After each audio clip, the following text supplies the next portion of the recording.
sometimes a little silence can feel like a heavy weight. Today's story is about two best friends, a forgotten promise, and the brave choice to say the three hardest words. Let's sit back, relax, and listen to how a simple apology can mend a broken heart.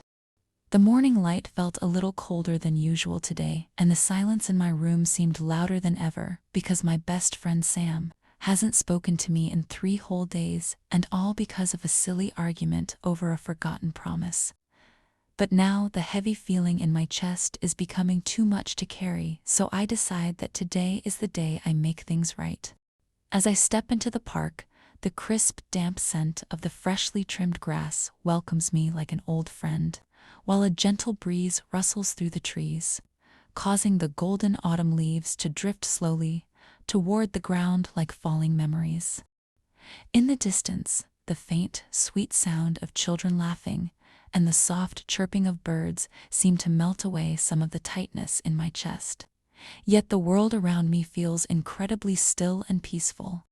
Even though the park is filled with life, my own footsteps feel uncertain, echoing softly against the paved path as if I am walking through a dream where every second stretches on forever.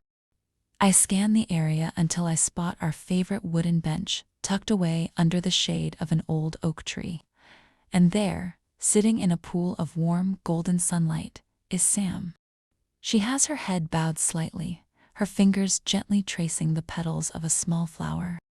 My heart starts beating fast like a trapped bird hitting the sides of my rib cage, while my palms grow damp with nervous energy because I have spent these last few days replaying our fight in my mind over and over again. I am terrified that I might have pushed her away forever, and as I slowly walk across the green grass towards her, every step feels heavy, as if I am carrying the weight of my own mistakes. I wonder if she is still feeling angry, or if she has already moved on from me in her heart. Just as I am about to turn back in fear, she looks up suddenly, and our eyes meet across the short distance.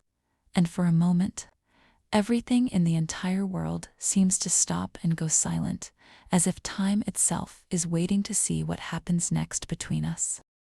Sam looks at me with a soft expression, and I take a deep breath before saying, "I am so sorry for being selfish and forgetting our plans and for not listening when you tried to tell me how you felt."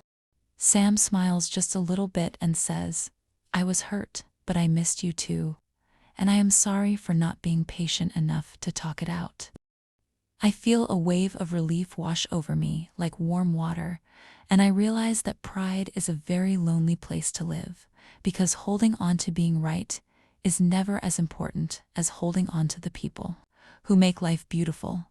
And I wonder why it took me so long to just say those words, when they had the power to fix everything all along. We sit together in the quiet park and share a laugh about how small our problem really was compared to the years of friendship we have built, and I learn that an apology is not a sign of weakness, but a bridge that leads us back to the people we love, and that sometimes the hardest words to say are the ones that save your heart the most. As the sun sets, I realize that pride is never worth losing a friend. We walked home together, knowing that our bond is stronger than any argument. I hope this story reminds you that it is never too late to reach out and make things right. Thank you for listening, and remember to be kind to those you love.